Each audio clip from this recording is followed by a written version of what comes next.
Okey. Okey, bila belajar jawab soalan, kamu kena baca soalan Jangan miss apa-apa. Sebab bahagian A kertas 2 ini sangat senang nak skor. You nak lulus, you mesti skor bahagian A ini. Dan soalan esei nombor 11 bahagian C. Okey? Soalan? Pelajar baru jawab itu tolong pada masa yang sama you tolong jawab Sebab lepas ini saya rasa pasti you akan malas dan takkan ada disiplin. Okey? Sebab you budak. You belum tahu fikir masa depan. So, tolong dengan nasihat tolong fokus. Satu eksperimen telah dijalankan untuk mengkaji kadar denyut nadi dua kumpulan murid yang berlainan. Kadar denyut nadi dua kumpulan murid tersebut ditunjukkan dalam jadual 1.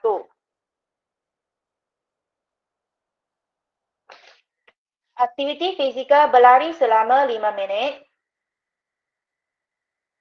Ada 3 murid Selepas dia lari 5 minit, setiap murid ini dia akan ukur kira kadar denyutan nadi.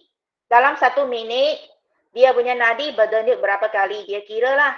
Okay, murid 1, 141, murid 2, 147, murid 3, 150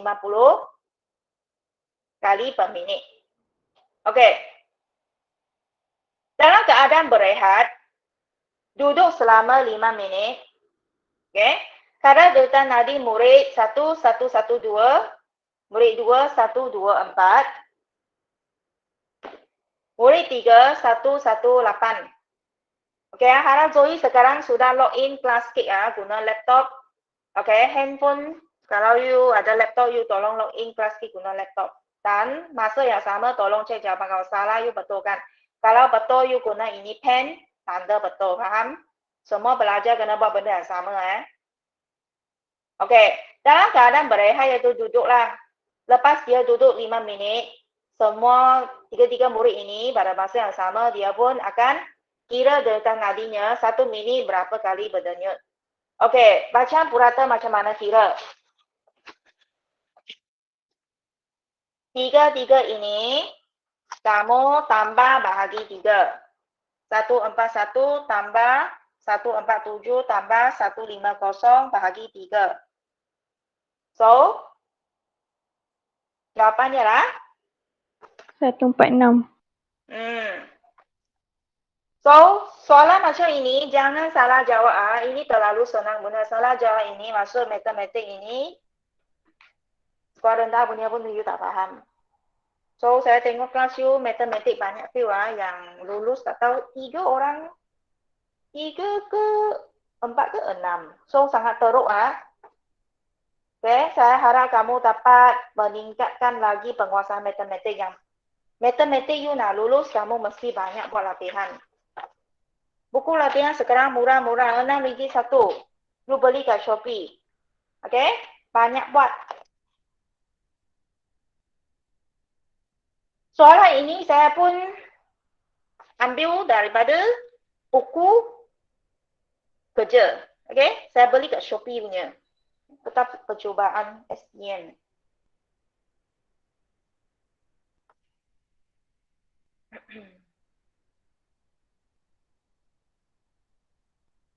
Jadi yang ini.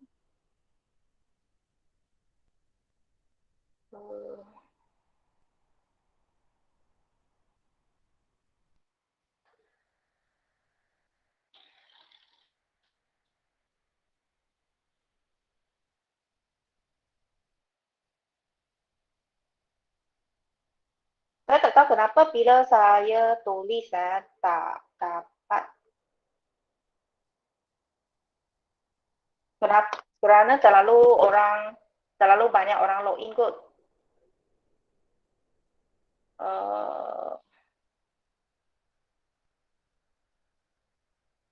Salah tak ini.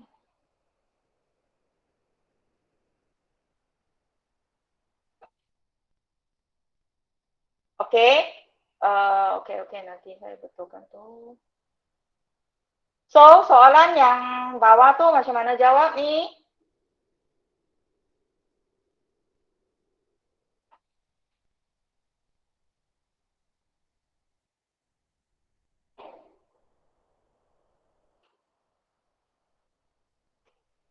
Duduk selama 5 minit. Berapa? Tak kira? 118. Okey.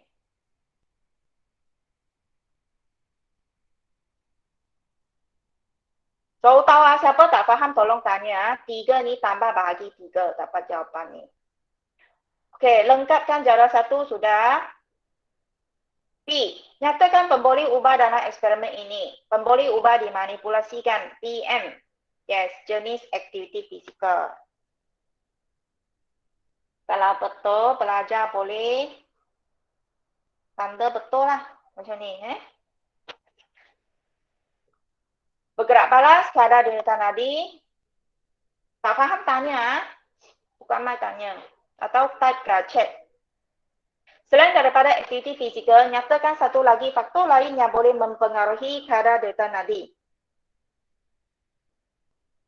Okay, selain jenis aktiviti fizikal, faktor yang lain ya umur. Umur ini semakin tinggi umur seseorang, semakin rendah kadar denyut nadi. Dan untuk jantina, kadar denyut nadi bagi perempuan adalah lebih tinggi berbanding dengan lelaki. Jadi pilih mana-mana satulah.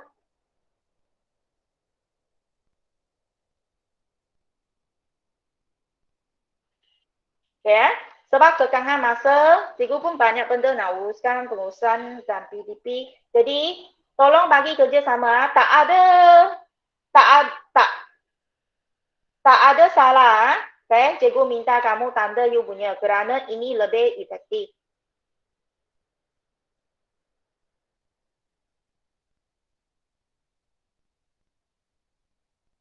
Okey, ini tapak kaki bayi. Kamu ukur berapa cm? Saya tak kira you ukur berapa cm. Yang penting you ukur kat skrin itu. Guna handphone you ukur kat handphone. Guna laptop you ukur kat laptop. Okey? Panjang ini. Kalau saya kat skrin, saya tengok dia 8.2. Tapi tapak 8.2 cm.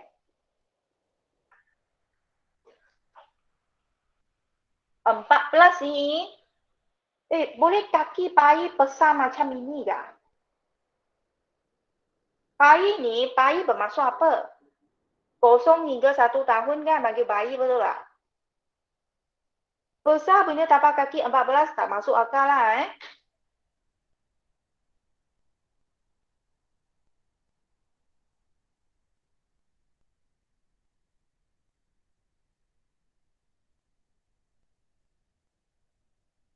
Okey, B.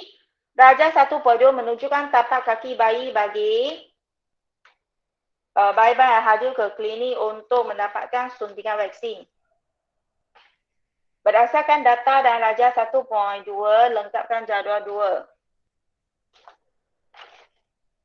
Okey, siapa boleh respon? Apa jawapan kamu?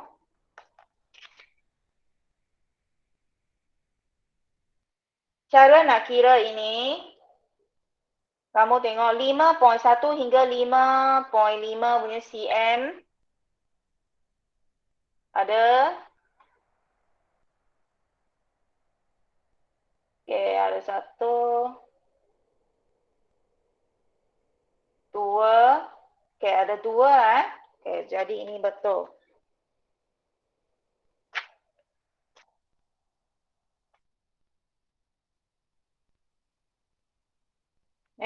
Jawapan 25643.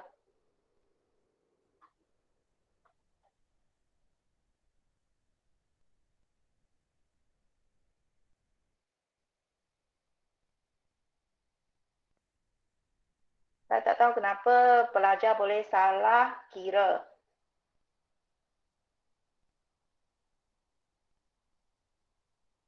Faham tak? Faham. Faham, cikgu. Dapat jawapan ini 25643? Dapat. Jadi, salah kira sebab you tak ada bagi potong. Yang sudah kira tak ada potong, jadi sudah salah kira. Berdasarkan cara dua lukis histogram. Histogram ada rapat. Tiada jarak. Okay?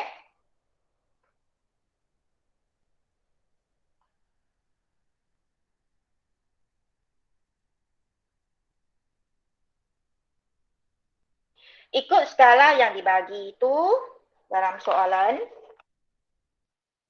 Di mana paksi Y itu, paksi Y ialah 10 kotak kecil itu 1 cm ni. Jadi yang ini sudah salah lah sebab tak ikut soalan. Ini patut 1, 2, 3. Okay?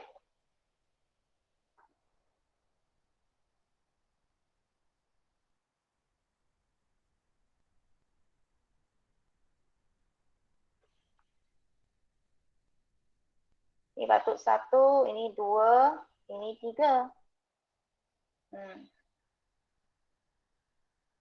Dan dia punya ini skala, okay, skala paksi X tu betul.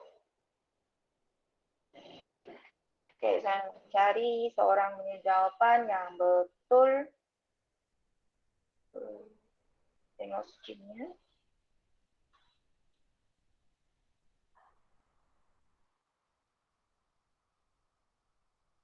Syarifahnya. Okay, ini pun ada masalah, nampak tak? Kosong boleh ke atas punya. Sampai sekarang tak tahu lagi. Lukis graf. Ini pun tak ada unit. Panjang tapak kaki unit cm itu kena.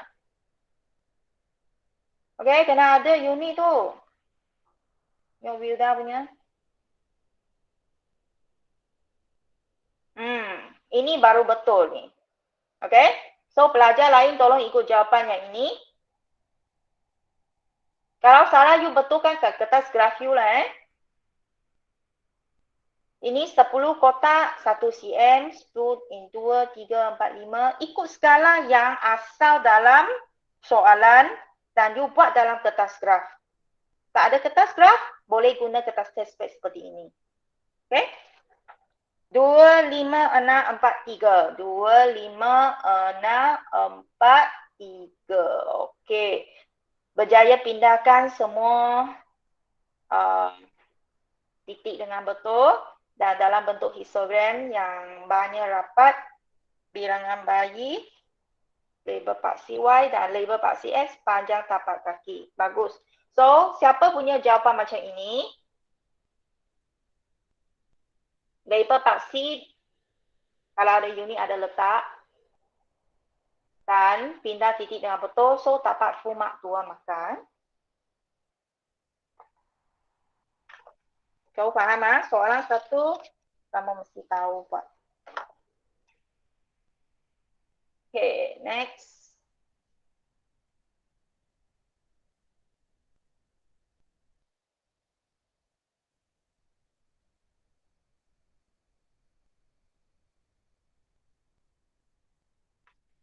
Soalan ini pula. Soalan 3. So, sekarang ini, okay. Soalan 3 ini sama dengan salah satu soalan yang ditanya dalam peperiksaan pertengahan tahun. Okay. Raja 2 menunjukkan 2 eksperimen yang dijalankan untuk mengkaji kekonduksian elektrik bagi kuprum 2 sulfat dalam 2 keadaan. Dalam eksperimen A, keadaan kuprum 2 sulfat dalam pembajau. Eksperimen B, kuprum 2 sulfat dalam keadaan larutan. Berdasarkan Raja 2, nyatakan satu pemerhatian dalam eksperimen ini.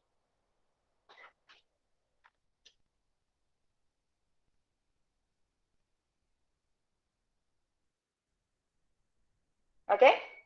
Pemerhatian. Ingat balik, macam mana dia jawab pemerhatian?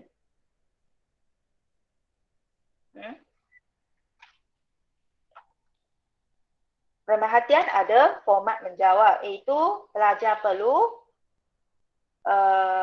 bandingkan atau nyatakan PB tersurat.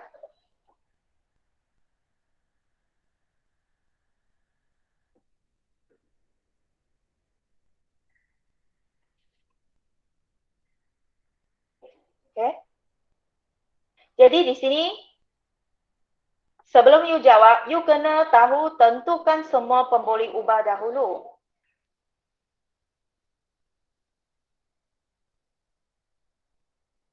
Okay.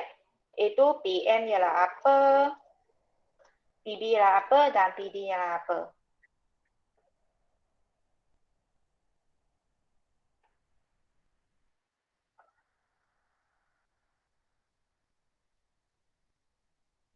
Okay.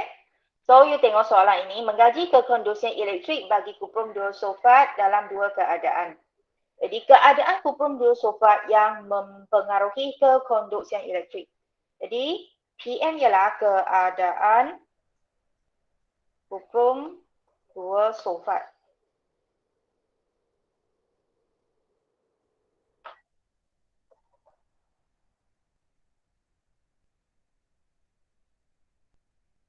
Okey, untuk sains, panitia sains sudah hantar satu modul untuk pergi Rizal, tapi belum siap lah.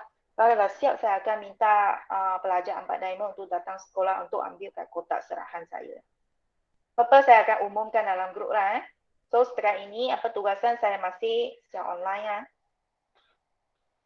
Okey, keadaan kuprum duosulfat ini akan mempengaruhi kekonduksian elektrik.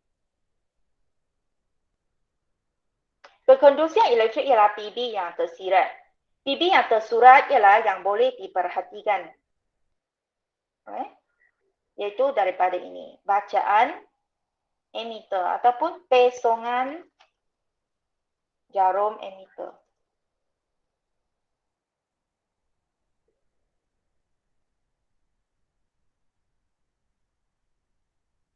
Okay.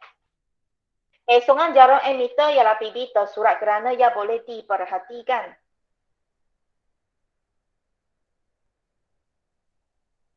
Okay, PD yang dimalahkan di sini adalah nampak elektrod carbon, jenis elektrod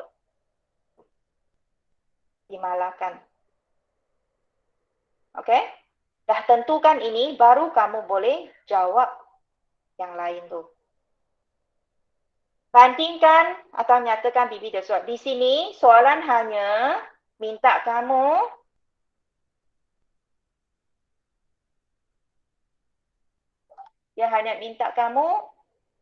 nyatakan pemerhatian bagi Raja 2 sahaja. Okey, untuk Raja 2, jadi kamu kena bandingkanlah. Bandingkan. Kerana dalam Raja 2 ada eksperimen 1 dan eksperimen 2. Okey?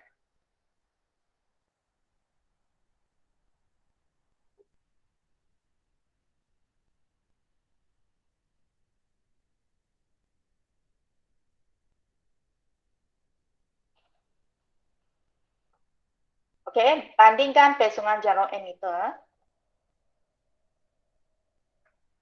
Jarum emitter bagi eksperimen A.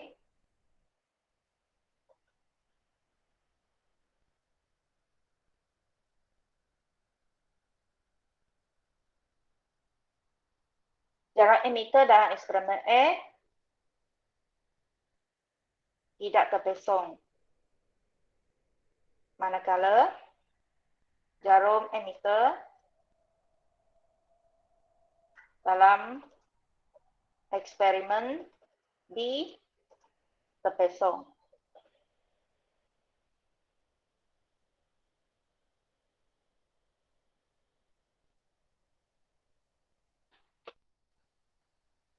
Okey. Boleh faham? Pemerhatian ialah bandingkan PB tersurat. PB tersurat ialah yang ini. Okey, nyatakan inference. Inference ialah sebab. Nyatakan sebab mengapa jarum emitter dalam eksperimen A tidak terpesong dan mengapa jarak emitter dan eksperimen B terpesong. Okey, dalam soalan 3A1 ini, dia kata satu pemerhatian kan. Jadi, asalkan you ada nyatakan satu, kamu akan dapat markah. Okey, maksudnya yang kat sini.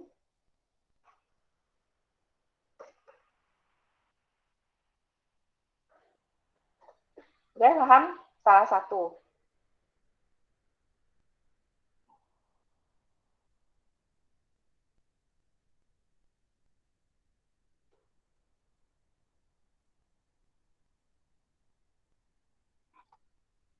Okey, apakah jawapan inference yang betul? Bagaimana nak jawab inference?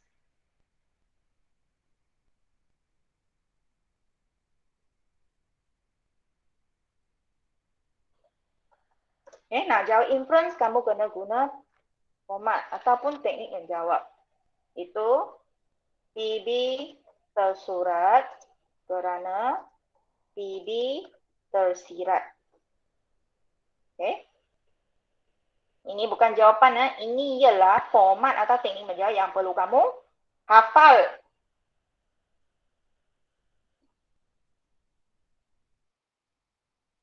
Contohnya, you nak buka satu pintu. You tak ada kunci. Macam mana kamu nak buka pintu tu masuk ke dalam kan?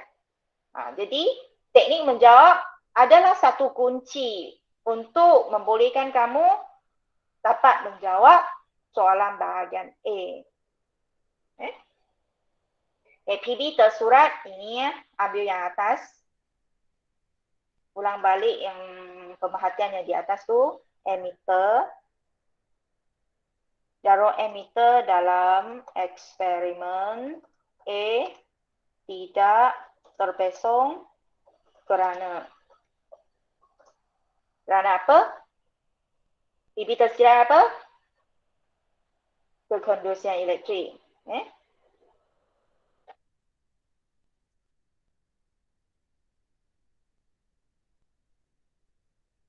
Kerana tidak ada arus elektrik yang mengalir. Itu pun boleh.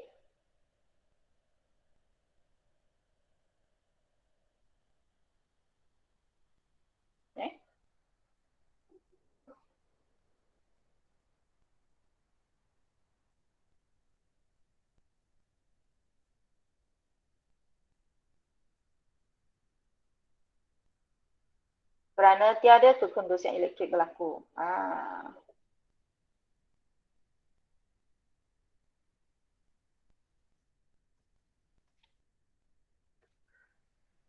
Atau jarum emitter dalam eksperimen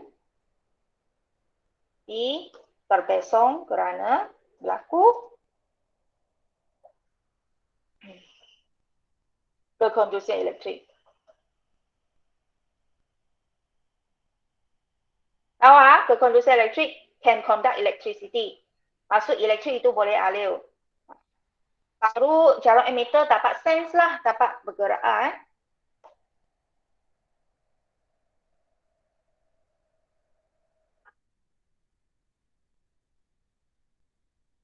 Okay, nyatakan pemboleh ubah dimanipulasikan.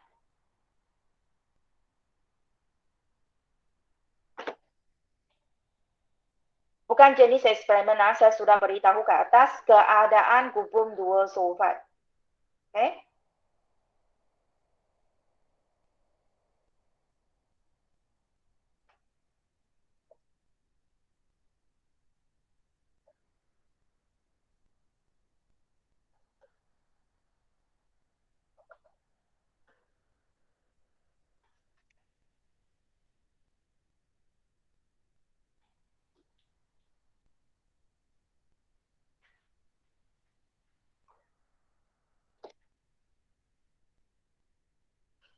Berdasarkan eksperimen ini, nyatakan definisi secara operasi bagi kekondusian elektrik.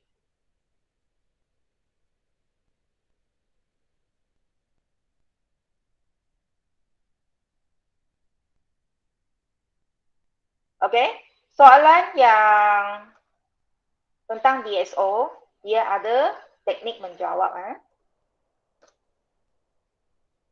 DSO adalah singkatan bagi definisi secara operasi.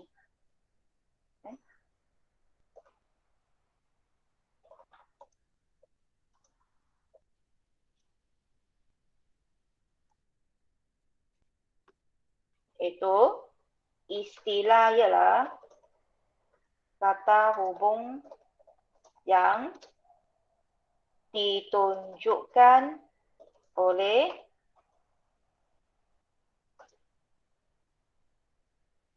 PB tersurat yang bagaimana apabila PM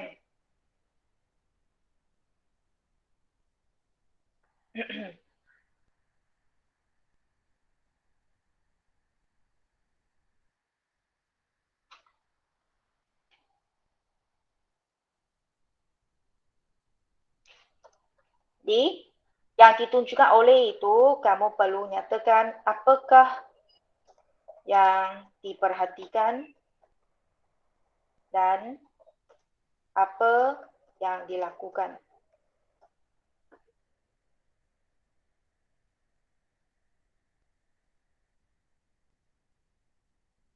Okay, ini teknik menjawab bagi DSO. Okey. Seperti ayam yang bergerak logo, ini salah. Kalau salah, pelajar mesti betulkan jawapan masing-masing. Okey. Istilah ialah ni kekondusian elektrik.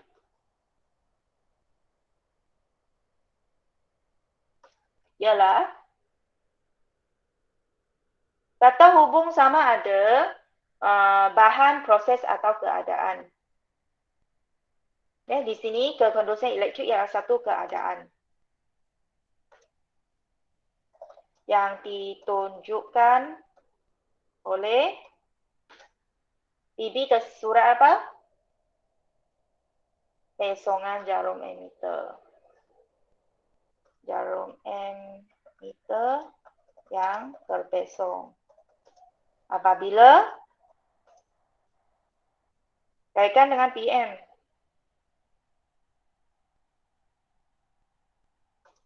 Apabila pasangan elektrod dicelupkan ke dalam ini larutan kuprum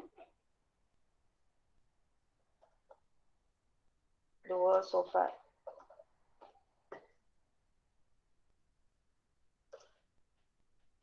Ya, ada dua jawapan.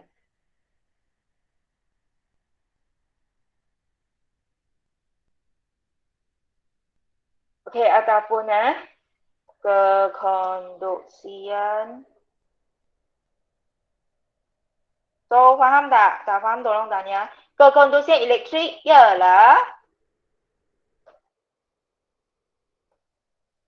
keadaan yang ditunjukkan oleh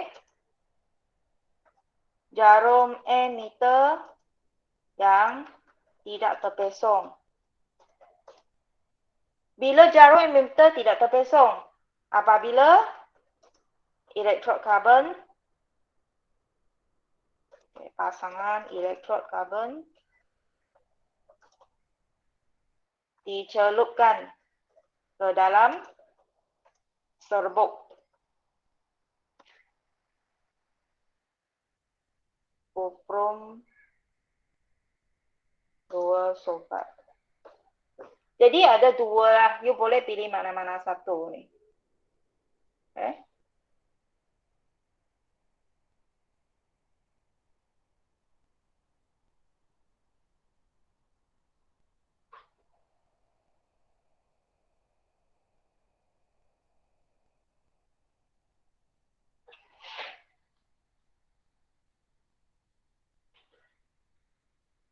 Pada pendapat anda, mengapakah jarum emitter tidak terpesong apabila serbuk kuprum 2 sulfat digunakan?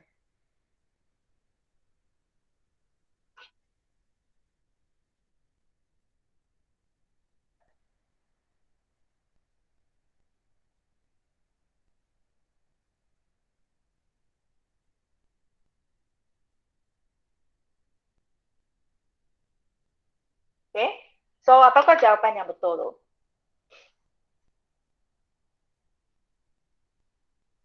Dia tanya kamu PB tersurat. Jadi kamu berilah inference. Okay? Ini jawapan simple sahaja.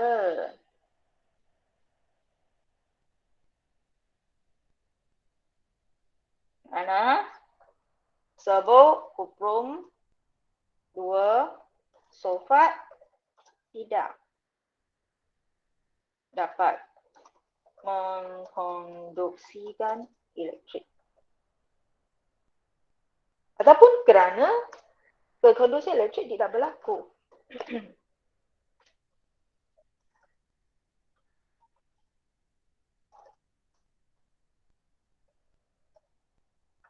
Ya. So, teorinya ialah apa yang kamu belajar di sini?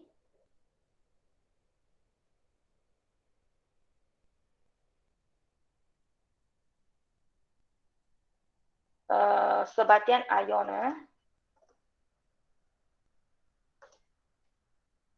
dapat mengkonduksikan elektrik dalam keadaan leboran atau aqueous.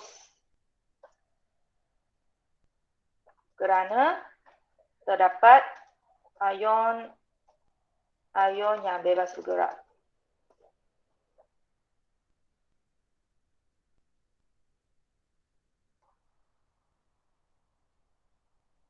Okay. Sebatian ion dalam keadaan terpejal tidak dapat mengkonduksikan elektrik. Kerana tiada ion-ion yang bebas bergerak.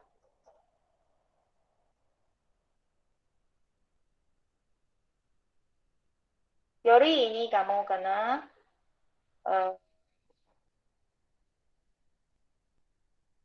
tahulah. Okay, penting supaya you faham soalan ini. So, yang saya bincang, saya juga akan share soft copy ini dalam grup nanti ya. So, jangan risau sekiranya kamu tak sempat sebab saya faham ada belajar hanya ada handphone saja. Jadi, sukarlah untuk dia nak klik benda tu dan juga telinga nak dengar fokus. Okay?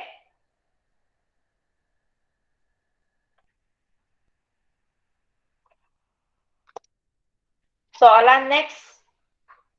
Kan? Bahan ion, faham apa itu bahan ion?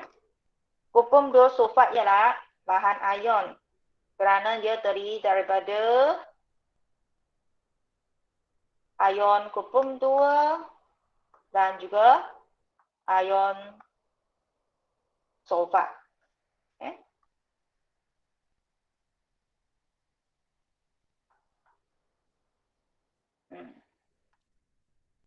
Jadi, bahan ion. Nah, bahan ion dia hanya boleh mengkonduksikan elektrik dalam keadaan leboran ataupun aqueous. Aqueous bermaksud larutan. Bila suatu garam seperti ion dia boleh larut dalam air, maka dia akan bentuk larutan aqueous.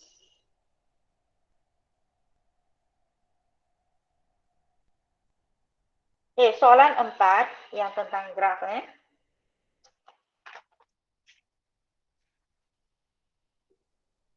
Sekumpulan murid menjalankan eksperimen untuk mengkaji variasi bagi ketinggian pada pokok kekacang. Darjah 1 menunjukkan keputusan pemerhatian tersebut.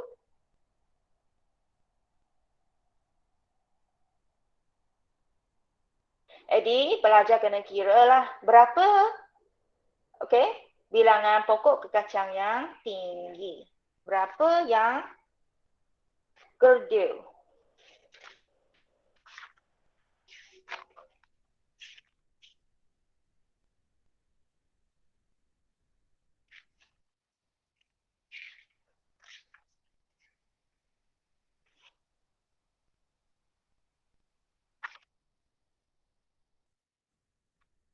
Okey. 12/4. Okey, betul. Dia dapat 2 markah. Carta palang. Carta palang adalah untuk warasi tak selanjar tinggi ke D. Jadi carta palang ada jarak.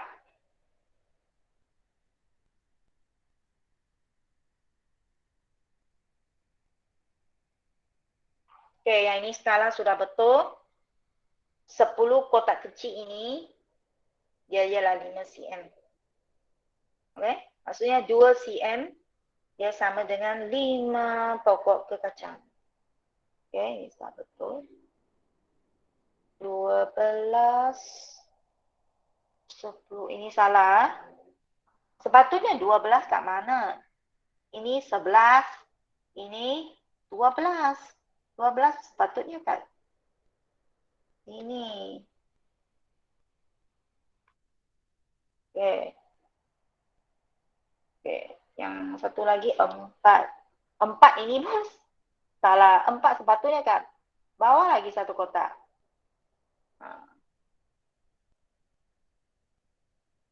Ketinggian.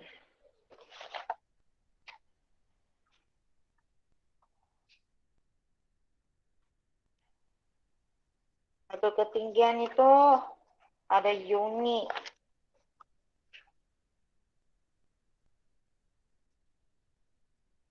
Jadi dia tak ada unit sebab di sini dia kira warsi tak selanjang.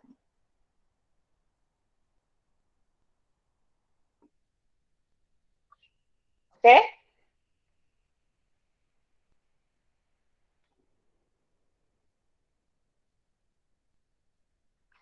Apabila sudah salah pindah titik kan, automatically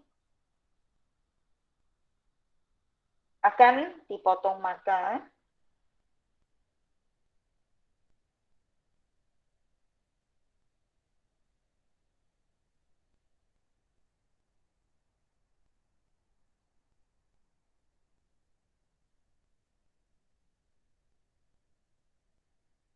Okay, Sharifah Bernegra semua salah sebab dia mula asalan dia telah salah. Kosong dia kat atas. Toi punya ini saya tak dapat nampak gambar dia. Gabur sangat. Graf dia pun macam tak ikut skala rasanya. Patut 2 cm sama dengan 5 pokok kekacang. Jadi kenapa tik betul? Tak faham tanyalah. Tanda pun salah.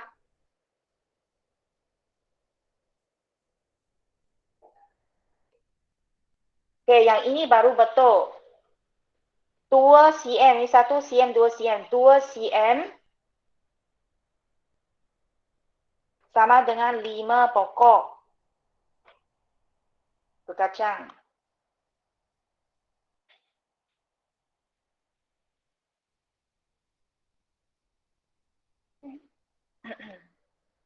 Dua belas. Ini pun salah. 12 yang mana? Sini.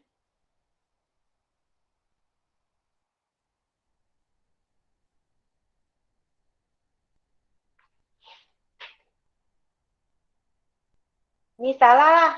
Skala pun tak ikut soalan. 2 cm 5 kan? Mana ada ini? Ini 1 cm 5. Setelah itu, dalam exam tu saya tolak markah.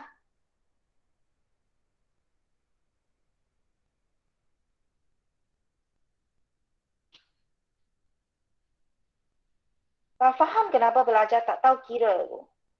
Ini 11, 12 kat sini.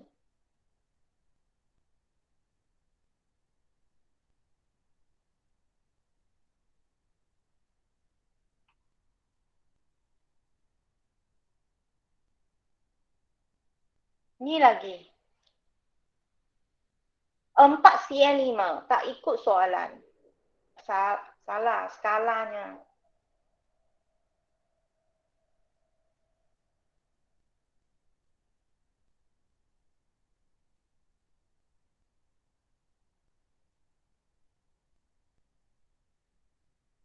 Nona dia punya betul. 12 ini 4. Dia dapat 2 markah. Okay. So, faham teknik menjawab graf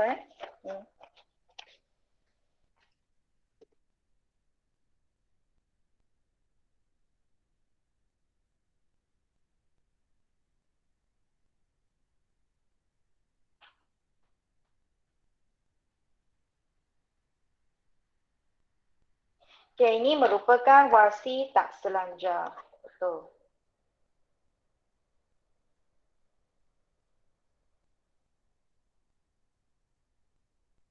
Warsi tak selanjar ini dipengaruhi oleh faktor genetik.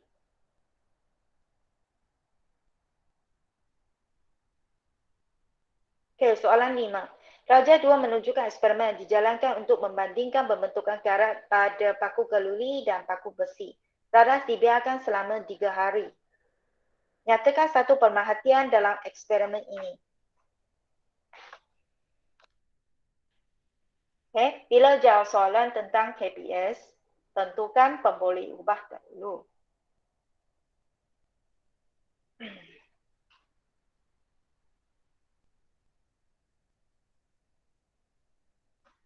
Iaitu PM, maka PD dan PD dalam soalan ini. Di sini PM ialah paku besi dan paku keluli. Atau boleh je tulis jenis paku.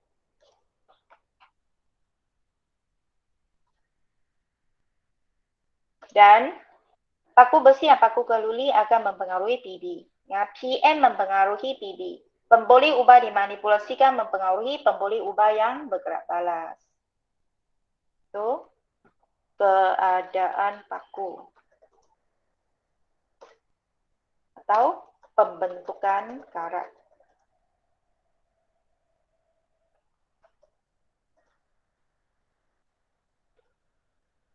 Atau pengaratan paku.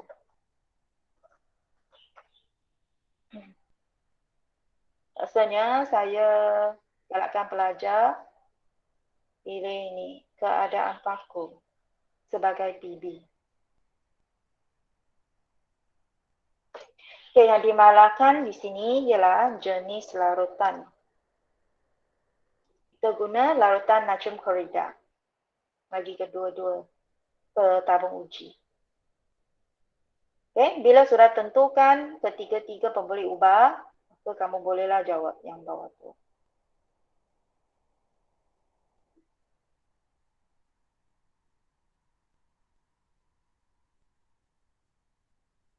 Okay, first, applykan teknik menjawab. Perhatian. Dalam perhatian, kamu kena bandingkan PB tersurat.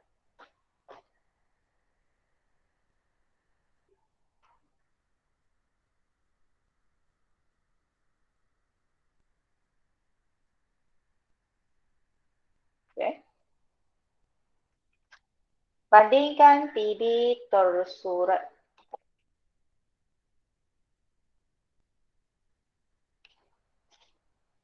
Iaitu bandingkan ini, keadaan paku.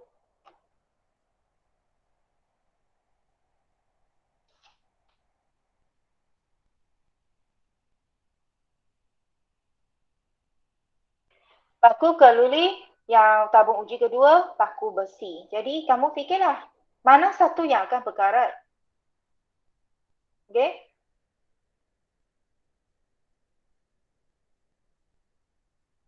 Di sini paku keluli adalah diperbuat daripada alloy.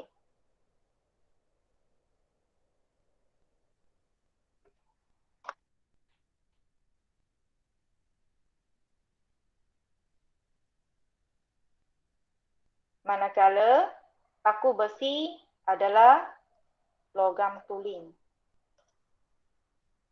Perbezaan antara alloy dan logam tuling adalah dari segi ketahanan terhadap kakisan.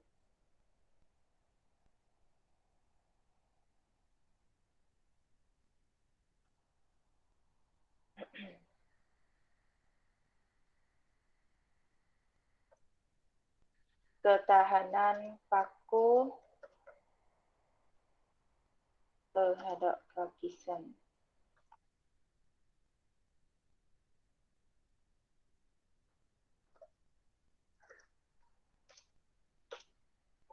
Okey, ketahanan paku terhadap kakisan merupakan PB yang tersirat.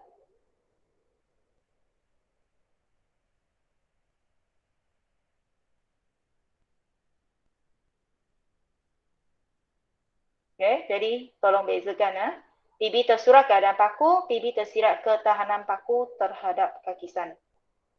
Sebenarnya ketahanan paku terhadap kakisan dia boleh diperhatikan melalui keadaan paku.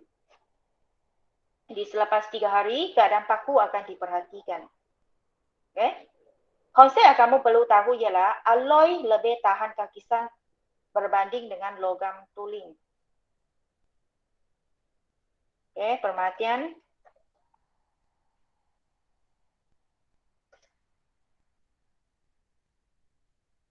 Keadaan paku keluli tidak berkarat atau keadaan paku besi berkarat.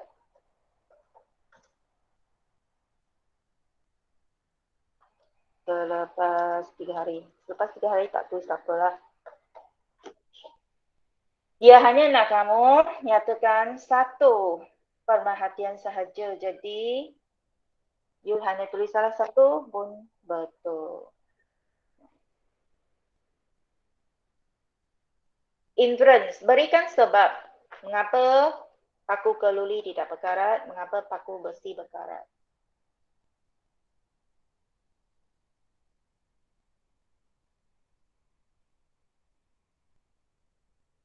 Please tolong hafal teknik menjawab yang saya tulis dalam biru ini.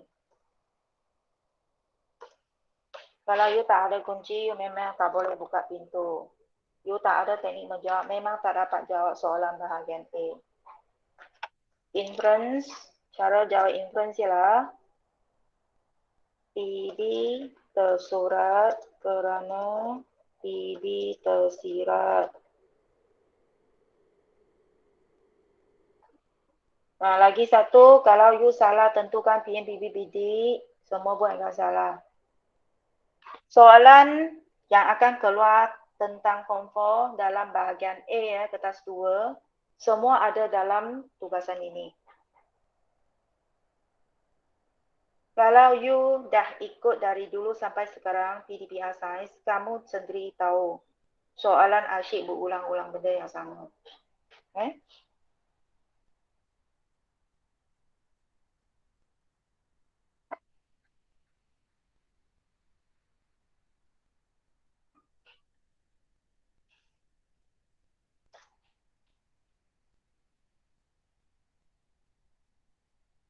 Okey, bagaimana jawab inference? PB tersurat, salin yang atas ni. Paku keluli tidak berkarat kerana dia tahan terhadap kakisan. PP tersirat ialah ketahanan paku terhadap kakisan. Atau paku besi berkarat kerana dia tidak tahan terhadap kakisan.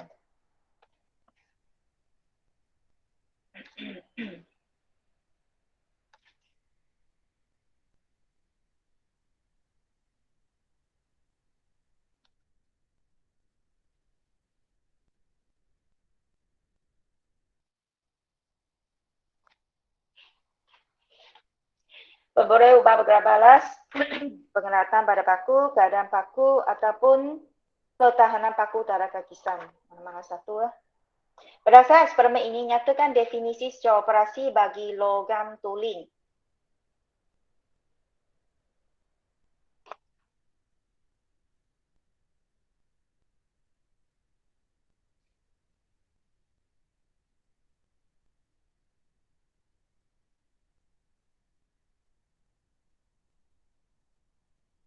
Okey, ingat balik DSO macam mana. Tadi saya sudah tekan teknik menjawab DSO. Mula dengan istilah dulu. Itu logam tolin. Ialah bahan, keadaan atau proses. Ini ialah bahan yang ditunjukkan oleh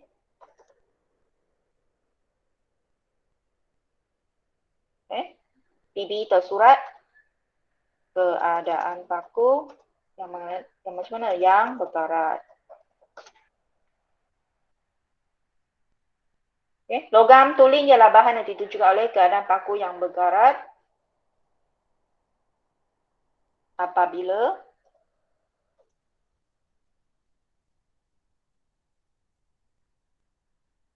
direndam. Apabila tu masuk apa yang kamu lakukan, kaitkan dengan PM. Apabila direndam dalam larutan. Okey, apabila apa? PM tu, paku apa? Paku besi. Paku besi lah PM Apabila paku besi, macam mana? Yang dilakukan, direndamkanlah dalam lautan natrium klorida.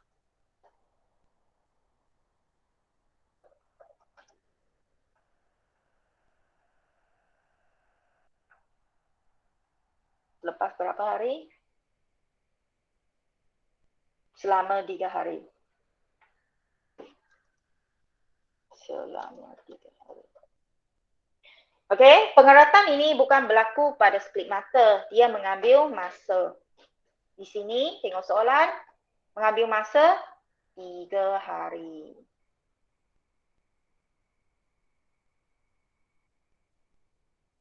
Okey.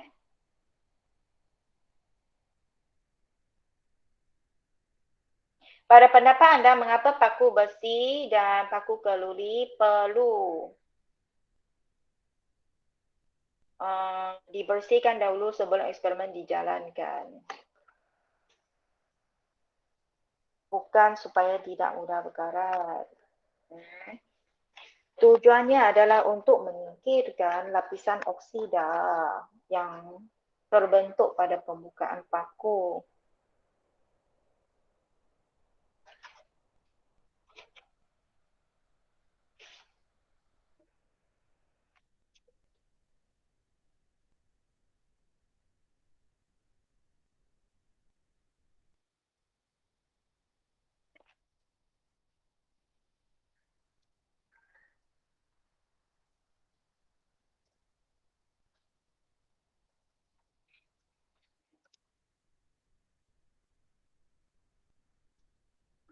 Okey, paku itu mempunyai permukaan yang pudar, tidak bersinar, yang pudar disebabkan terbentuk lapisan oksida pada permukaannya. Okey, besi ini dia boleh bertindak balas dengan oksigen. Dia boleh mengalami pengoksidaan, jadi akan terbentuk lapisan oksida yang akan menjadikan permukaan paku itu pudar ataupun berkarat.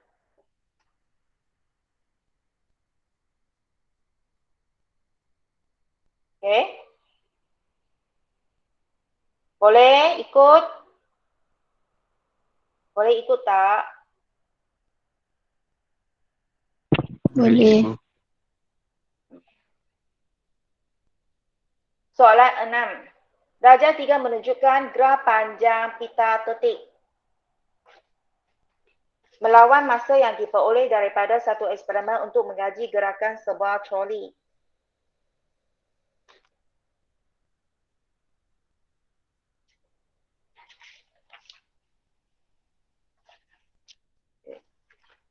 Berdasarkan darjah 3, apakah jenis gerakan troli itu?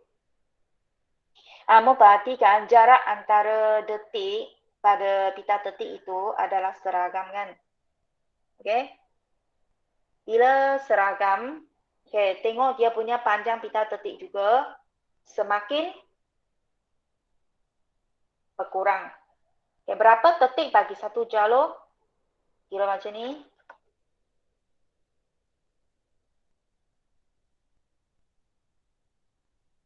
1, 2, 3, 4, 5, 6, 7, 8, 9, 10.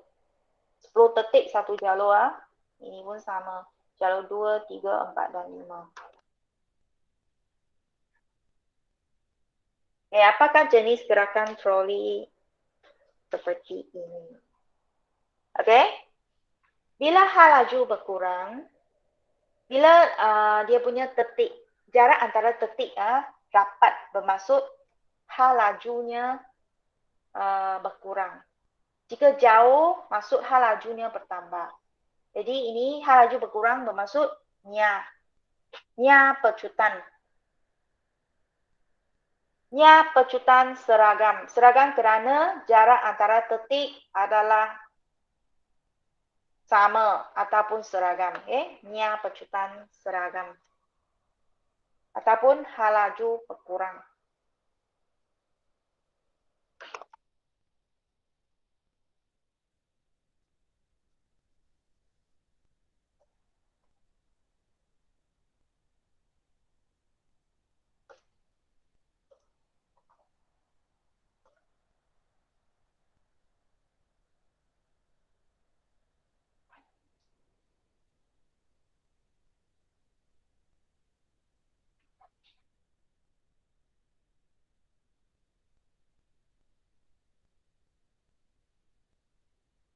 Apakah pemboleh ubah bergerak balas dalam eksperimen ini?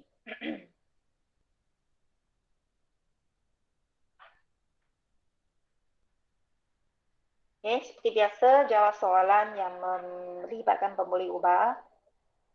Tentukan pemboleh ubah dahulu.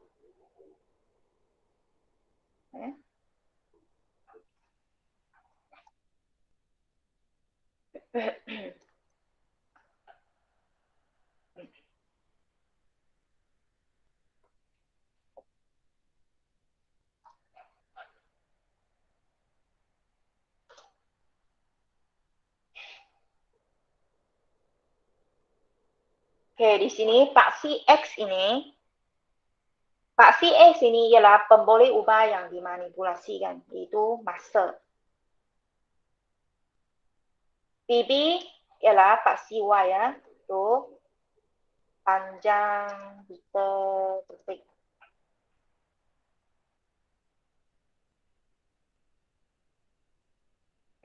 Jadi yang bergerak balas panjang meter detik, betul lah.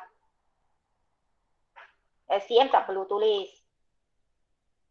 Sebab sekarang bukan menjawab soalan esei nombor 11, penjaduan tata.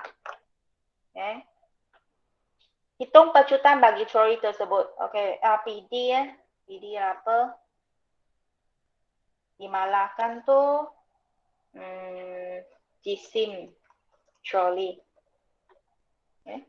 Dan malahkan. So, guna troli yang sama. Yang punya jisim yang sama. Selain itu, ketinggian landasan tu pun perlu dimalahkan.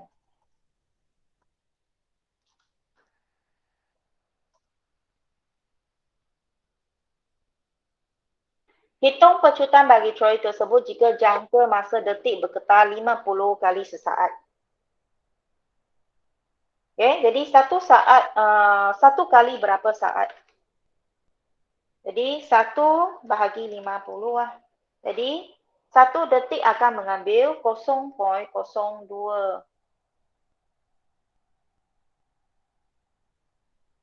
1 detik akan sama dengan 0.02 saat. Bagaimana dapat? Ialah 1 bahagi 50. 1 bahagi 50.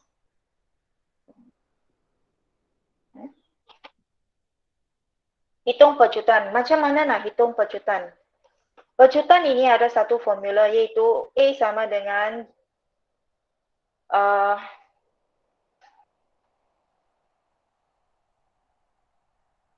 hal laju akhir tolak hal laju awal bahagi masa yang digunakan.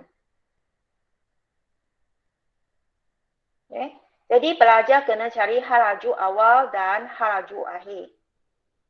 Hal laju awal ialah yang ini, jalur yang pertama. Hal laju akhir ialah jalur yang kelima itu. Okay. Masa yang digunakan adalah 2.5 ini. Ini 2.5. Ini 2, 1.5, 1. Ini 0.5. Ini 0. Faham? 0.5 tambah 0.5 ya 1/0. 1.5, 2/0, 2.5. 2.5 tolak 0.5.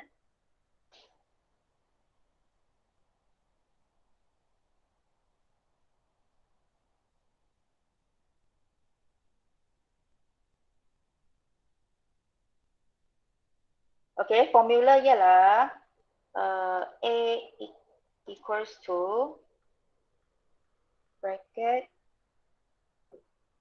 B minus Q bahagi dengan T. A ialah acceleration. Okay, acceleration bermaksud pecutan. Formula pecutan ialah A sama dengan B. B ialah hal laju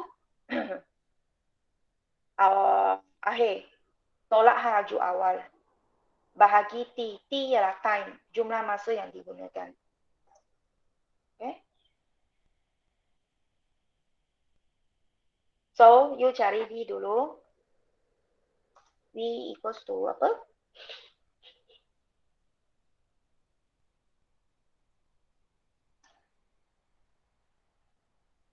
Okay. Tengok dia punya panjang berapa.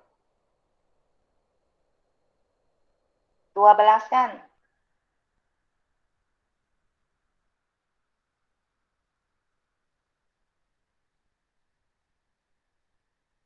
Panjang pita tetik yang kelima, 12. Bahagi masa. Ya, ini apa itu V? V ialah hal laju akhir.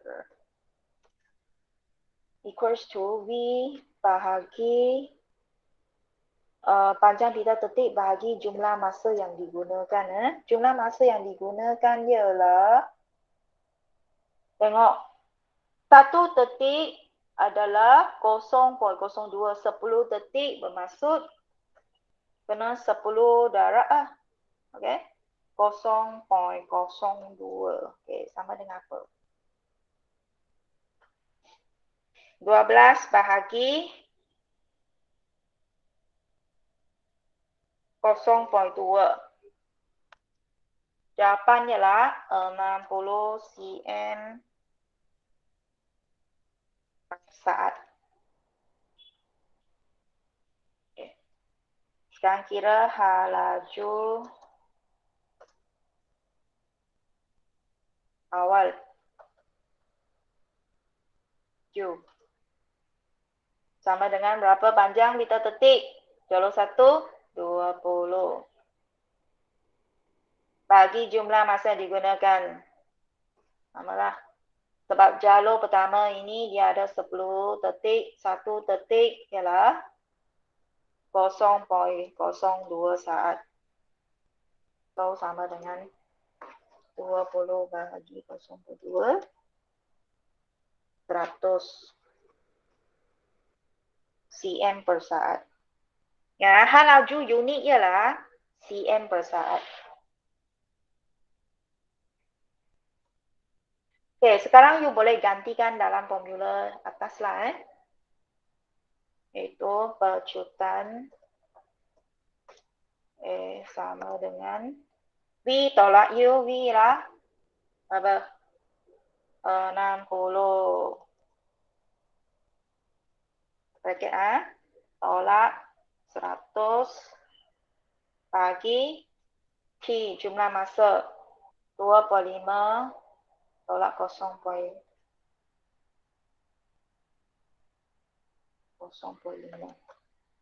Okay.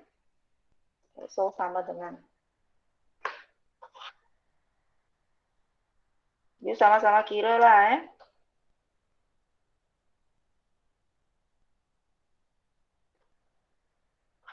Negatif 20 cm saat persegi.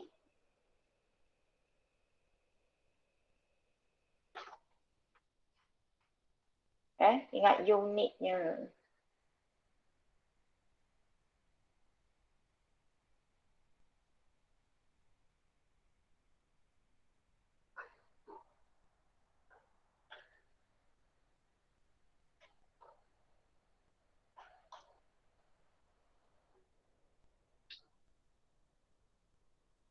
Kenapa ada bunyi ya?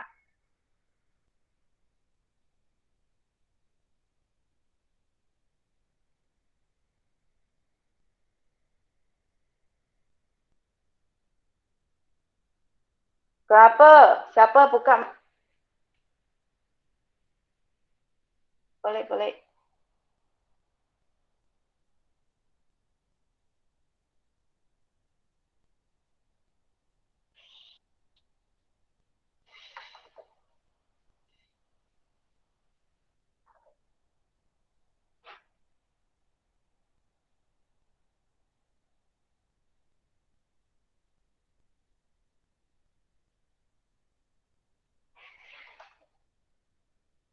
Saya faham ah. Nya pecutan dia punya tanda ialah negatif.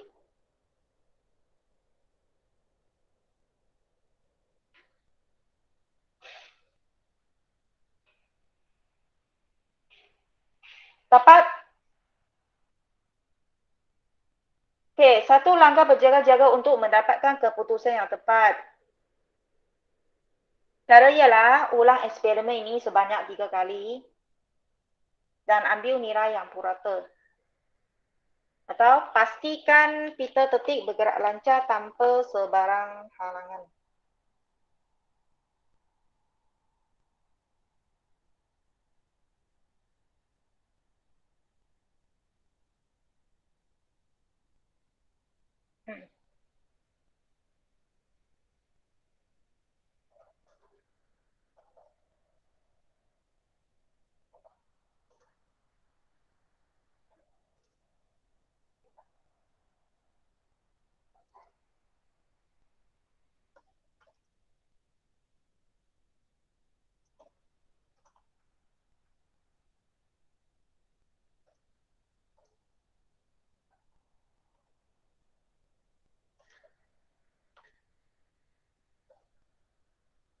Okey, kalau pita tetik ini tak bergerak dengan lancar, dia akan tersekat.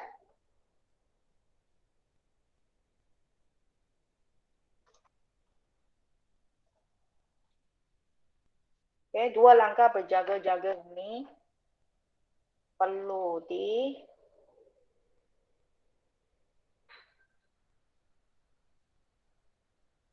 baru diberi perhatian lah.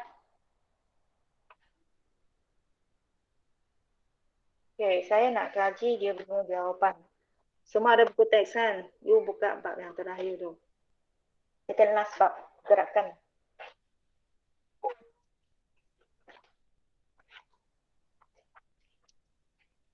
Gaya dan gerakan. Okey, nak kira pecutan laju akhir tolak laju awal bagi masa yang diambil.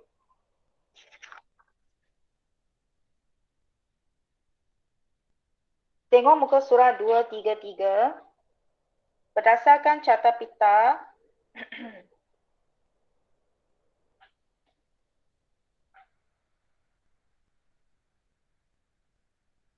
muka surat 233 dalam buku teks.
Kita cuba guna rumus yang dinyatakan pada muka surat 233, poin yang ketujuh untuk buat adakah jawapan sama.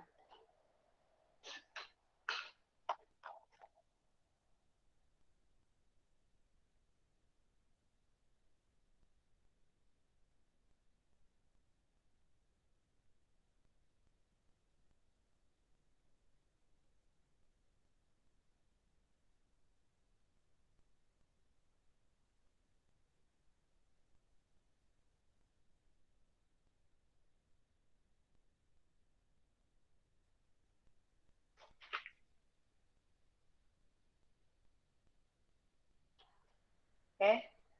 Pakai rumus ini. Di sana. 5 tolak 1 darab 0,2 ialah 0,8. Okay, tengok dapat tak? Adakah jawapan sama dengan ini?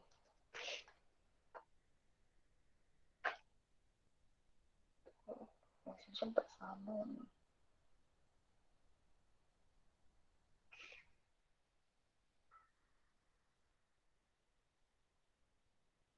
Halaju awal U, halaju pita detik 1.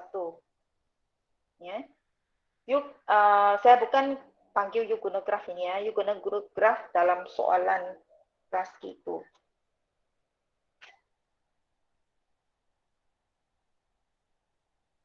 Okey. 20 cm kan. Panjang pita detik yang bermula 10 detik. Okay. Panjang pita detik pertama yang bermula 10 detik ialah 20 cm bahagikan 0.2. Okay. Masa untuk 10 detik. Jawapan ialah 100. Laju awal 100. Okay, betul lah. Hal laju akhir, guna formula buku teks. Laju akhir ialah hal laju pita detik 5. Tengok panjang pita detik 5. 12. Okay. 12 bahagi masa untuk buat 10 detik bagi 0.2 saat. Jawapan ialah 60. Okay, betul lah. Okay, pecutan formula ialah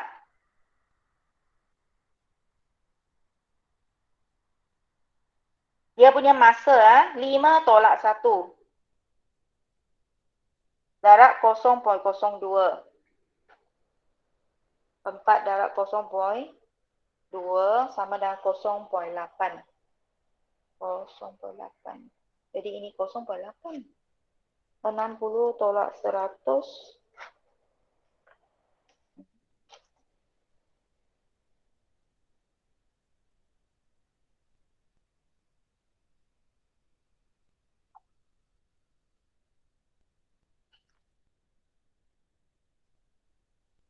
P tolak U.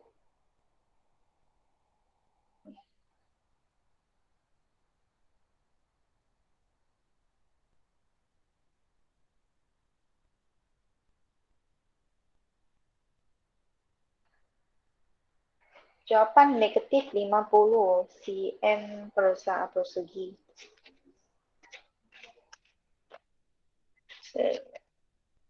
Okey, siapa dapat jawapan yang ikut buku teks?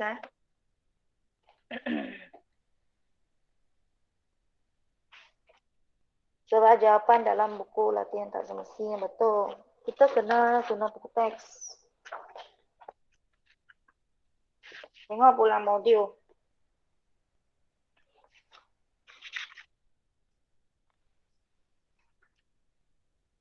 Modul muka surat 121.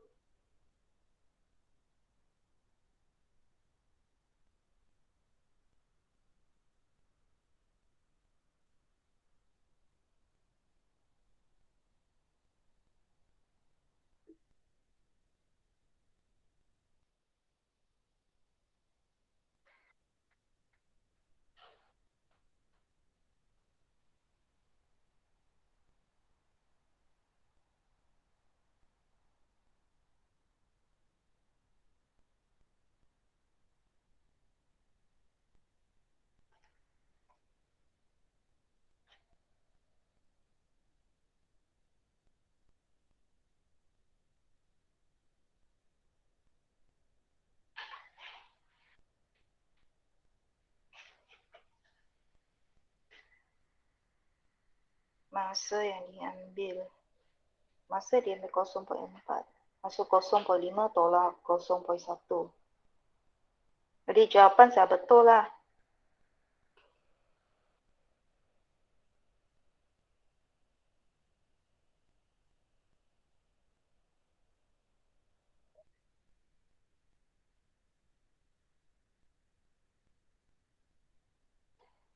Okey, kita ikut ni Kita ikut formula ni. This one. Laju akhir tolak laju awal. Laju akhir ialah 60 tolak 100 bahagi 0.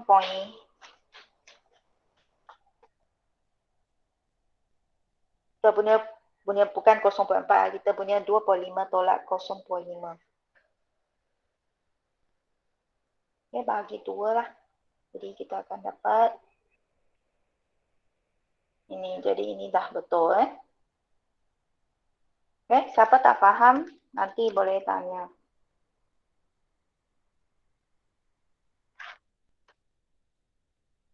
Okay.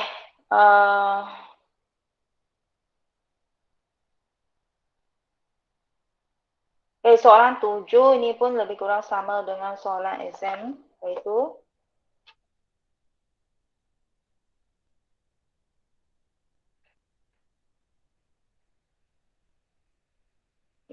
nyatakan PM, PB dengan PD. PM di sini jenis silinder.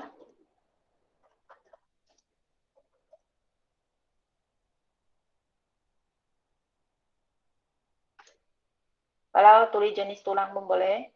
Okay, jenis silinder ini akan mempengaruhi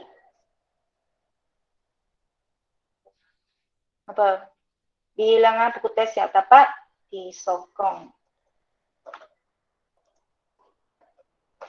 Dalam jadual tajuknya, kita daripada tajuk jadual itu, kita boleh dapat jawapan bagi PM dengan PB.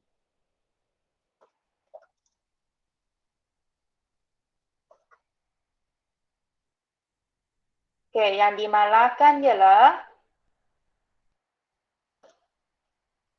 jisim silinder.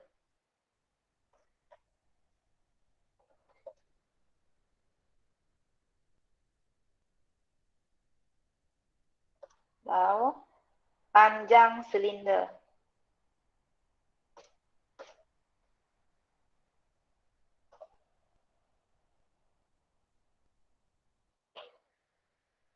Okay, panjangnya dimalahkan. Jisimnya dimalahkan, maksud bilangan kertas yang digunakan untuk menggulung satu silinder itu ada sama. Okay, contoh satu kaki dia guna 4 helai kertas A4, setiap kaki yang lain pun sama. 4 helai kertas A4. Cuma cara dia nak padat ke, padat bermaksud diameternya lebih kecil lah. Kalau berongga bermaksud dia buat diameter yang lebih besar bagi silinder tu. Eksperimen ini dilakukan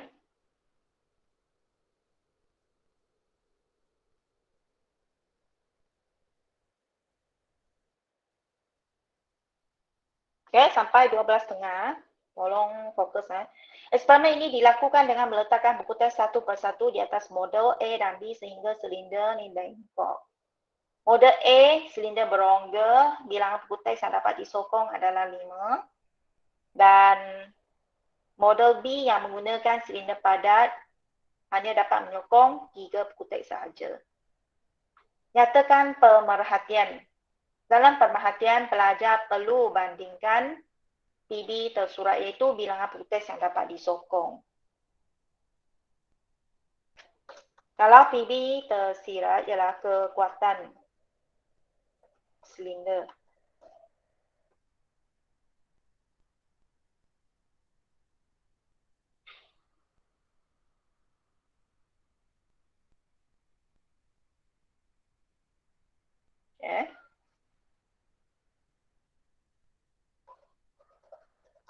Bilangan buku teks yang dapat disokong oleh silinder berongga adalah lebih banyak berbanding dengan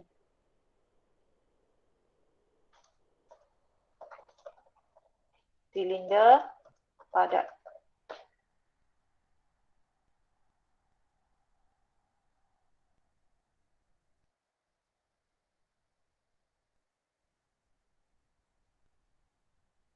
Nyatakan pemboleh ubah dalam eksperimen ini. Pemboleh ubah bergerak balas. Bilangan putih yang boleh disokong oleh silinder. Betul.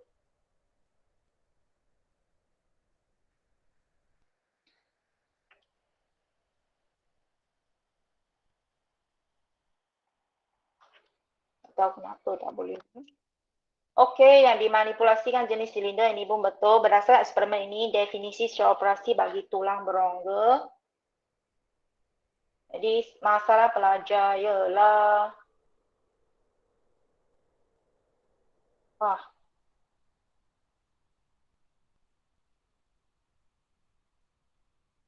tak boleh menjawab pemerhatian, inference dan juga DSO.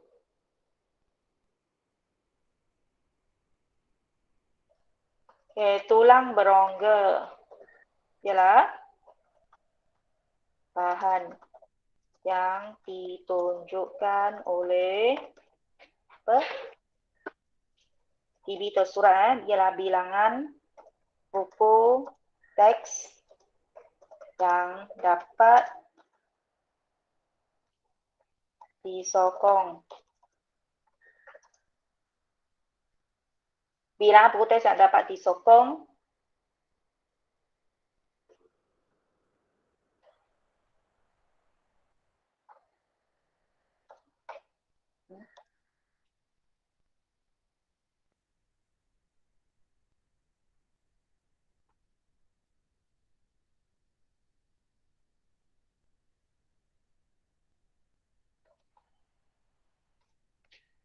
tulang berongga ialah bahan yang ditunjukkan oleh bilangan buku teks yang dapat disokong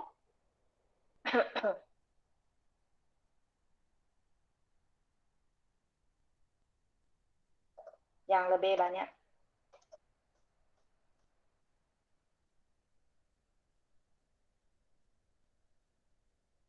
Yang dapat disokong oleh silinder berongga.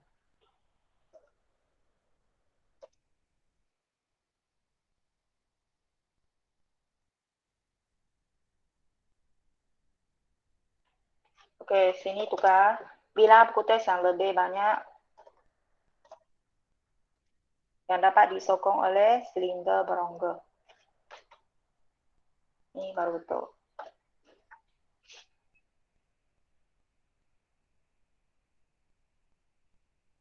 Jadi dalam DSO, yang istilah ialah bahan proses dalam keadaan yang ditunjukkan oleh PB tersurat yang bagaimana. Di sini, ia adalah bilangan buku teks yang lebih banyak yang dapat disokong oleh PB, PM ialah silinder berongga.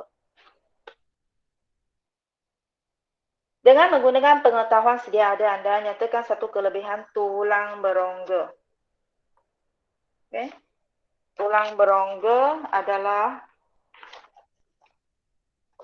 lebih ringan dan kuat.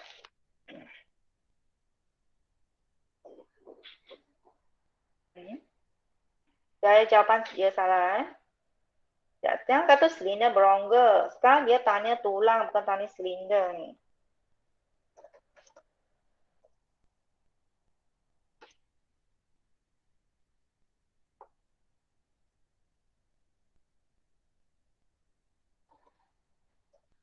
Okay, tulang berongga membenarkan vertebrata atau burung bergerak dengan lebih cepat. Kerana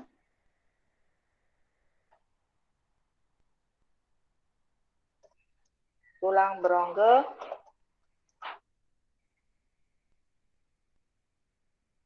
ringan dan kuat.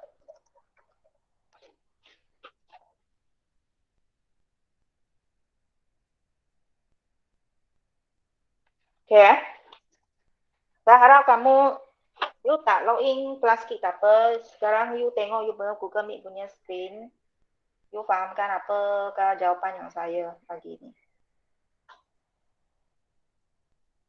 Kalau jawapan Sarah ni dia tulang berongga lebih kuat dan ringan kan, dia akan dapat markah.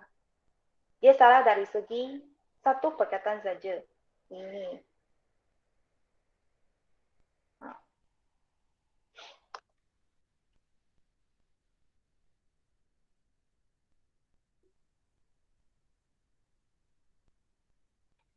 Soalan 8, seorang murid menjalankan eksperimen untuk mengkaji tindak balas magnesium dengan asid hidroklorik, gas hidrogen terhasil semasa tindak balas dikumpulkan barat selang masa 30 saat.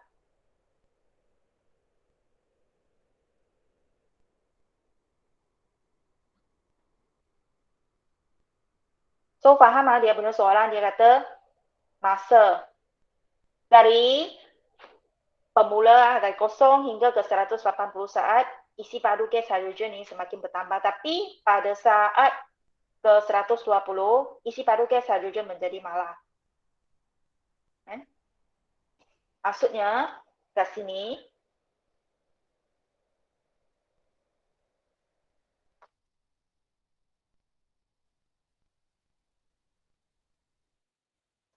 tindak balas lengkap.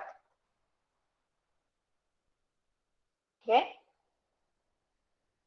Pada 120 saat.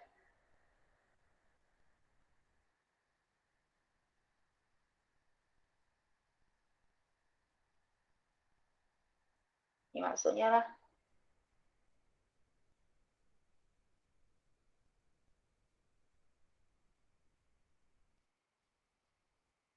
Dia hidrogen yang terhasil semasa tindak balas dikumpulkan pada setiap selama masa 30 saat. Okay. Berdasarkan jadual 2, nyatakan PM.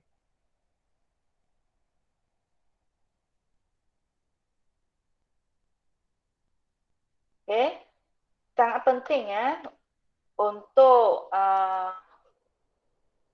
mengenal pasti dengan betul apakah PM, PD dan PD dalam soalan dengan betul.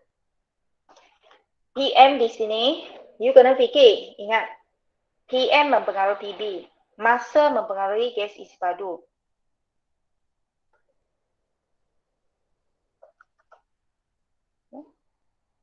Isi padu gas hidrogennya lah yang bergerak balas.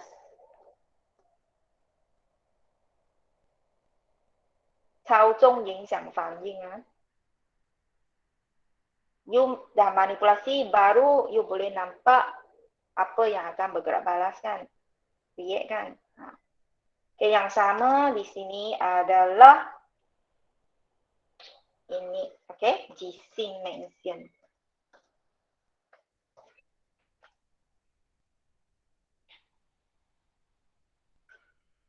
Dan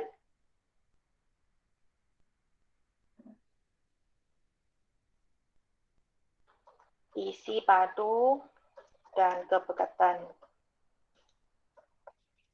asid hidroklorik.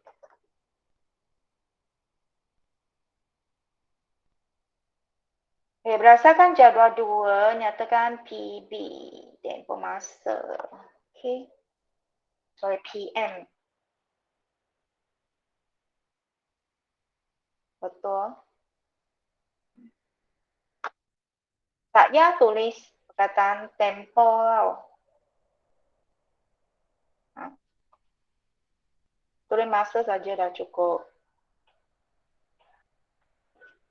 Berdasar jadual 2, lukis graf isi padu gas hidrogen melawan masa. Tengok dia punya skala 10 ataupun 2 cm Pak CY 2 cm 20 cm. Pak CX 2 cm ialah 30 saat. Okay.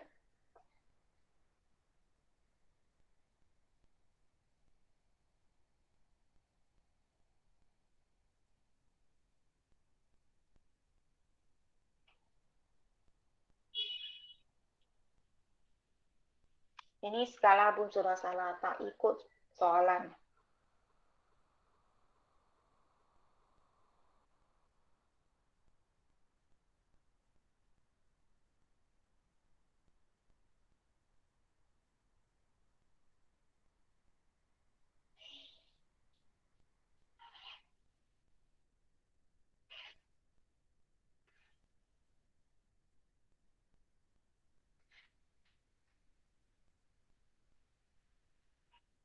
graf.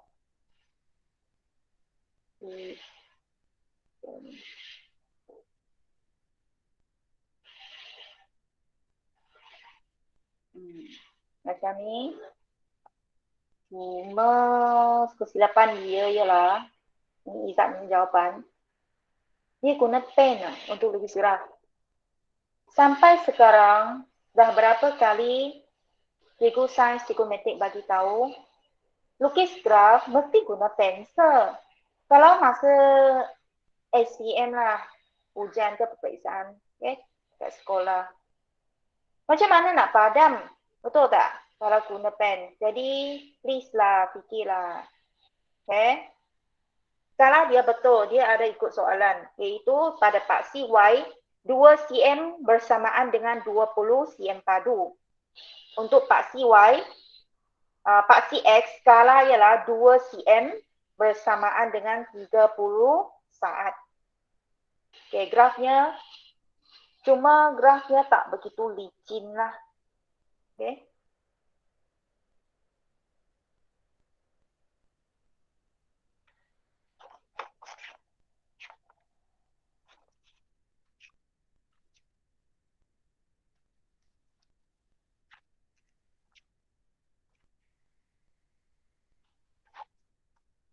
Mula dari 00 dan 30, 20, okay, betul. 60, 40, betul. 90, 50, betul. 120 hingga 180 saat itu isi padu gas menjadi mala pada 60 cm padu. Ini bermaksud isi padu gas, isi padu hidrogen maksimum adalah 60 cm padu. Pada saat ke 120 tindak balas telah lengkap.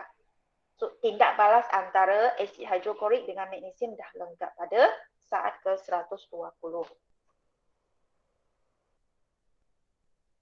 Kalau graf ini licin, tak semestinya kamu nak sentuh plot ini. Boleh naik atas sikit. Tapi kalau macam ni, okay, saya terima lah ya. Alright.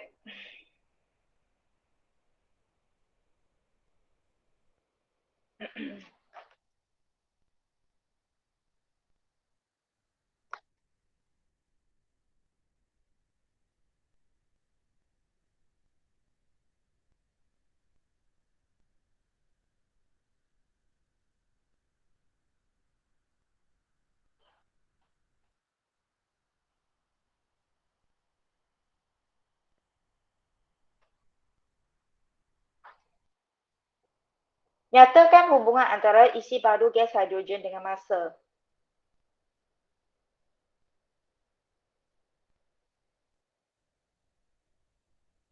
Okay. Bila jauh hubungan antara PM dengan PB kan? Ingat apabila PM maka PB. Jangan terbalik. Okay, apabila massa bertambah, maka isi padu gas hidrogen bertambah sehingga saat ke 120.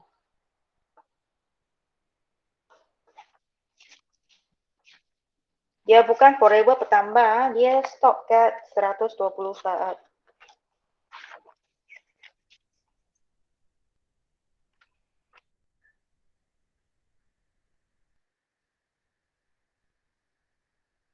Ya, faham? Ramalkan isi padu gas hidrogen pada saat ke 210. Grafnya dah malah since 120 saat. Jadi, dia akan terus malah je sebab tindak balas sudah lengkap. Isi padu gas hidrogen maksimum yang terbebas ialah 120. Jadi, pada 120 yang selepas 180 sini kan, dia tetap akan stagnan, malar.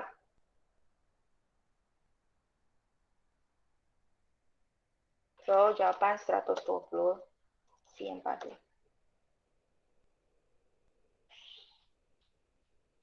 Okay.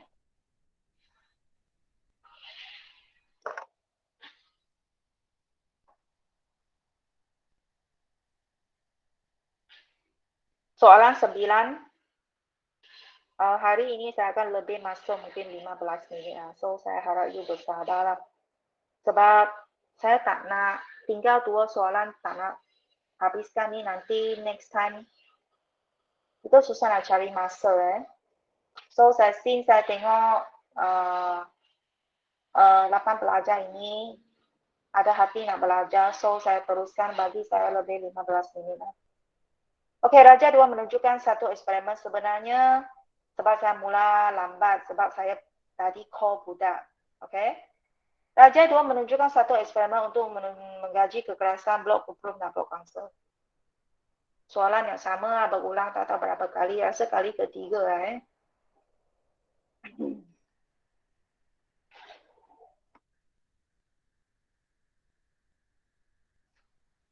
Tentu PM, TP dengan PD. Okay, PM jenis blok. Atau you boleh tulis blok kuprum dan. Kalau you nak copy paste kan, you ambil dari sini. Dalam soalan, boleh? Itu betul. Saya dah copy paste. Blok kuprum dan blok kangsel.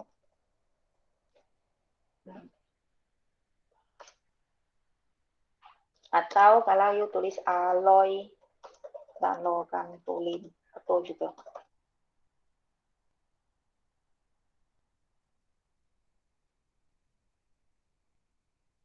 Okey, pembuli ubah yang bergerak balas di sini ialah ini, kekerasan blok. Kekerasan blok adalah yang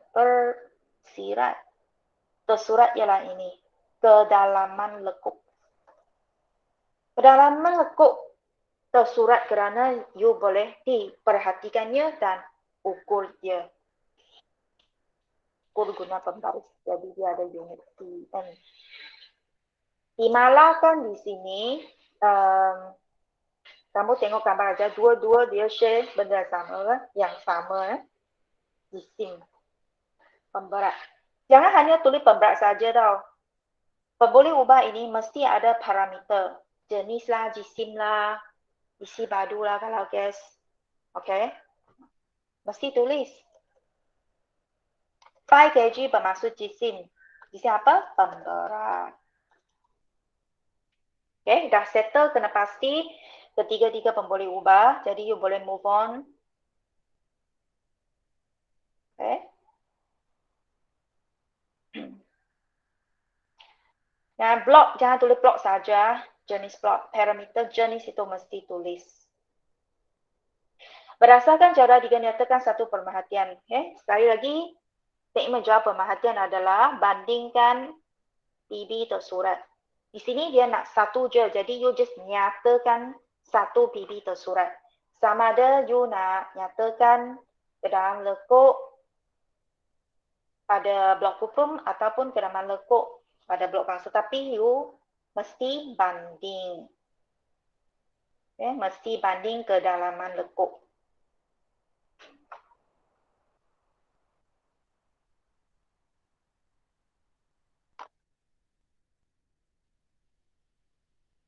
Okay, banding PB tersurat. Kedalaman lekuk pada blok.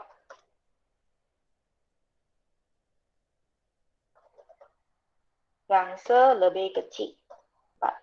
1.2 cm lebih kecil berbanding dengan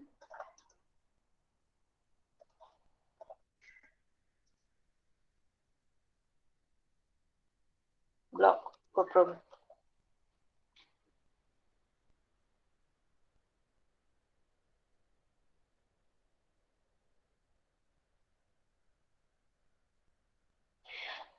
Inference adalah sebab bagi pemerhatian, iaitu PB tersurat kerana PB tersirat.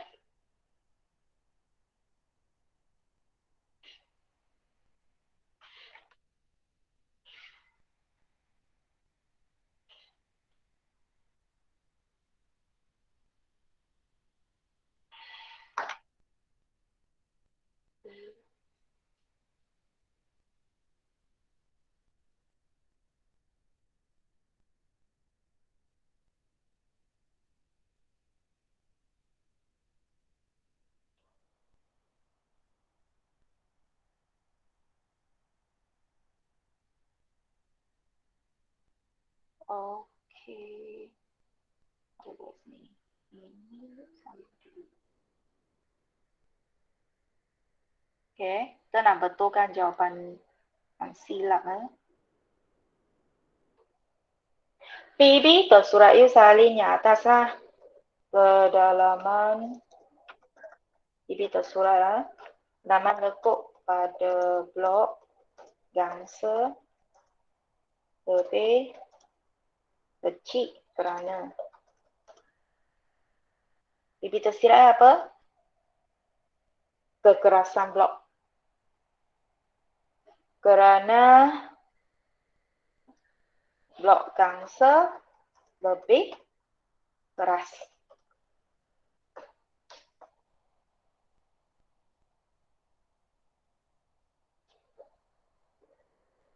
Kerana blok gangsa lebih keras. Jangan tulis kerana kekerasan blok gangsa lebih tinggi. Itu kurang sesuai tata bahasa, dah salah. Walaupun tata bahasa tidak diambil kira lah. Tapi dari segi kelancaran ayat, dia kurang sesuai. So sekarang di sini kita lebih sesuai kalau guna kata adjektif. Berbanding dengan kekerasan. Kerana blok gangsa lebih keras. PB jenis blok bongkar logam betul. Tapi di sini tulis blok jadi gunalah blok, jenis blok.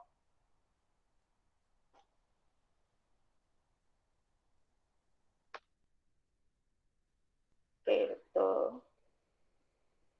This one. Ramalkan kedalaman lekuk sekiranya blok kupon digantikan dengan blok keluli. Dia kata sekiranya blok logam tulin ini digantikan dengan blok alloy yang lain. Macam mana kedalaman lekuknya? Bila guna alloy, contoh gangsa ya satu alloy, keluli juga satu alloy. Jadi alloy, ingat konsepnya ialah alloy lebih keras berbanding dengan logam tulin.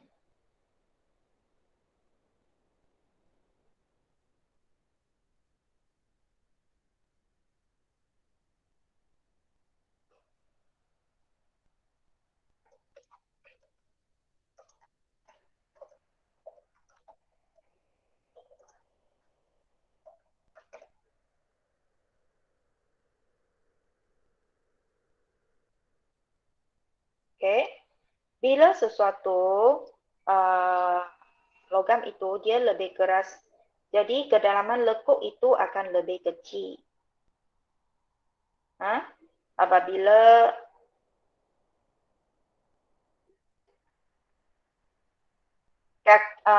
pemberat ini dilepaskan dengan memotong talinya, dia akan jatuh ke atas bola keluli yang terlekat di atas blok. Kedua blok kupon gangsa. Maka bila dia hentakkan, akan bentuk satu lekuk pada permukaan blok.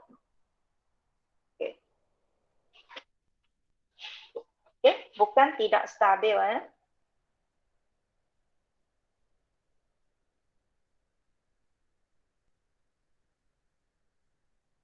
Kedalaman lekuk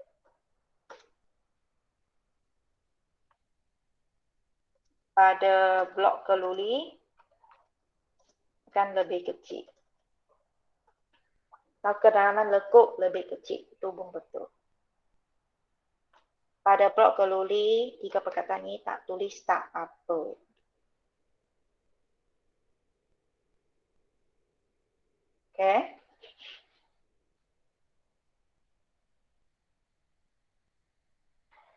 Berdasarkan eksperimen ini nyatakan DSO alloy.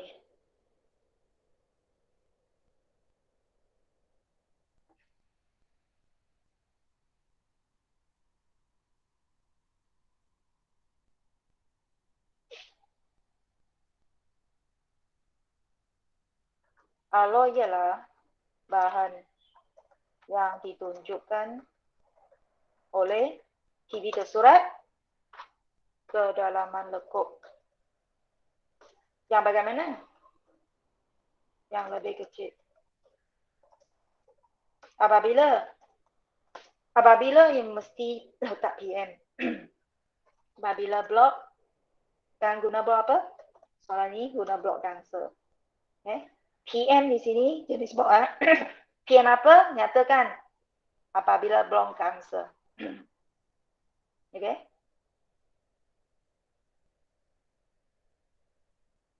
Ataupun depan kena tambah apabila pemberat dilepaskan atau dijatuhkan pada jatuhkan ke atas blok dancer. So, apabila itu, dia kena tulis apa? Lepas tu kena tulis apa? Kena mention PM dan mention apa yang kamu lakukan. Okay?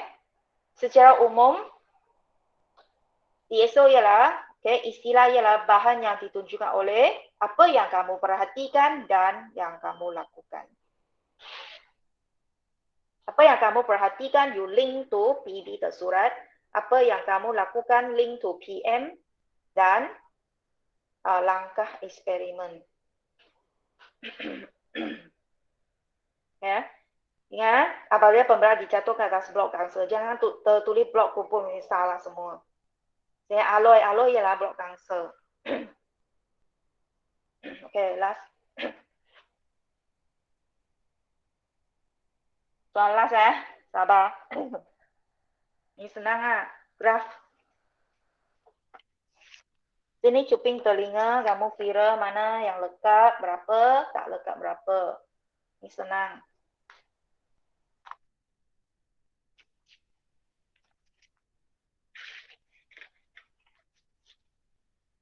Okey, lekat 9, tak lekat 11.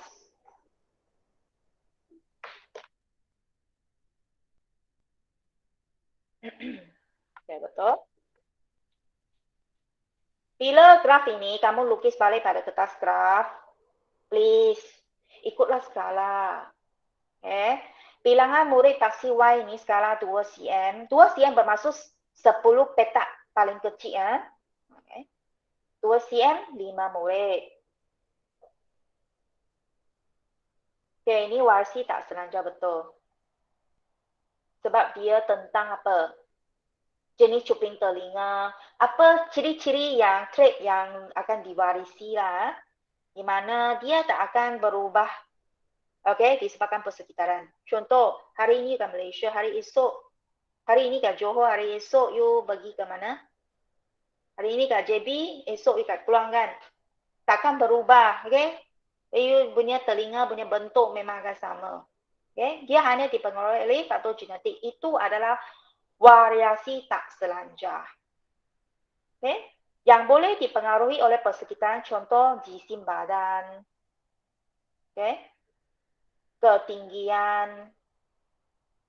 Tapi ketinggian bergantung juga soalan. Soalan tadi, ketinggian tumbuhan itu, dia bergantung kepada genetiknya.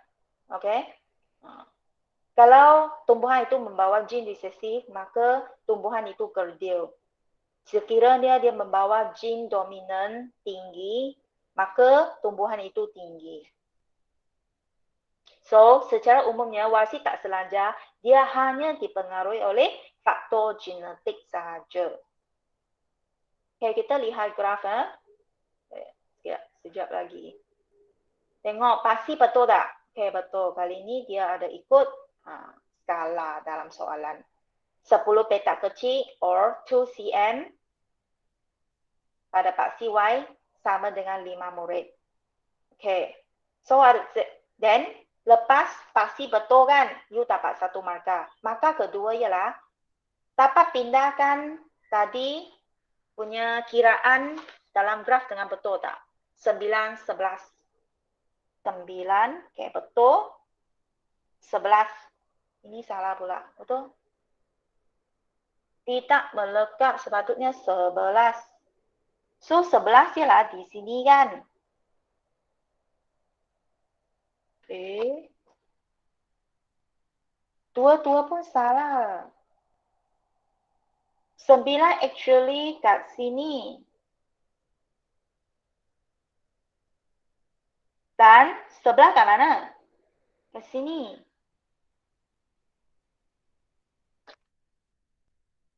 So, saya nak check ada belajar lain dapat lukis graf yang betul tak?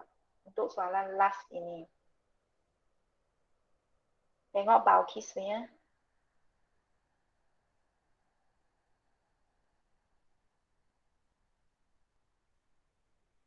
Balkis pun salah lukis. Okey, 9 kat sini tau. 11 naik lagi atas sini. Please betulkan jawapan. Jadi, saya harap kamu dapat menguasai lukis graf. Lukis graf kita the simplest question. Paling senang punya. Banding dengan pemerhatian, inference dan DSO.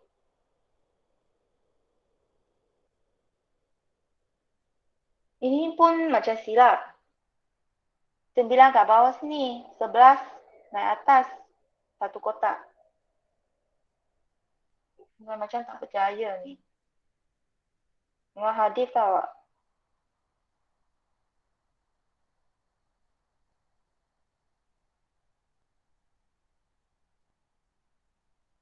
So, saya macam tak percaya kepada diri saya.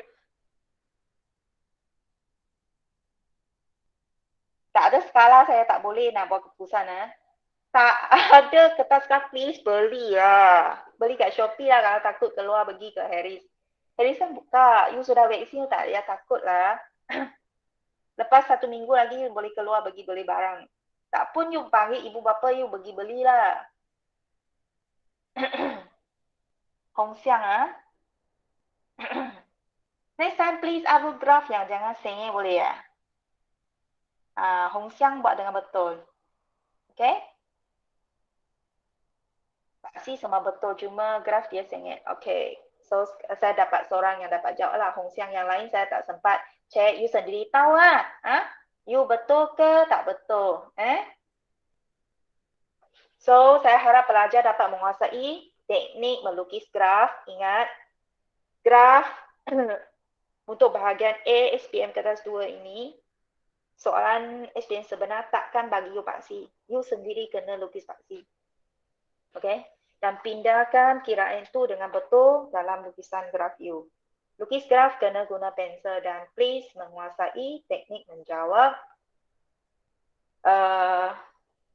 First, kena tentukan pemboleh ubah PM, PB, PD. Kadang-kadang PM dengan PD boleh tengok daripada tajuk graf. Lepas tu, you sendiri kena sudah hafal teknik menjawab pemerhatian, inference dan DSO. Okay? Lepas tu, you banyak buat soalan. Soalan ini, soalan yang sama. Next time, saya akan bagi soalan yang lebih kurang sama juga.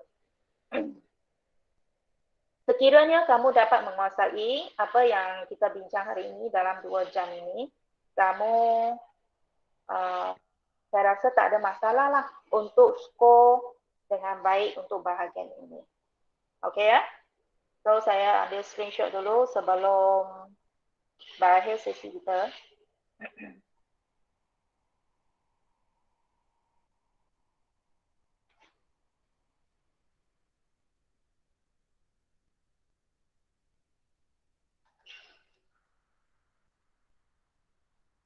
Okay, sekarang saya akan sharekan jawapan saya dalam grup lah. Okay, terima kasih ya kerana sangguplah mengikuti PTPR.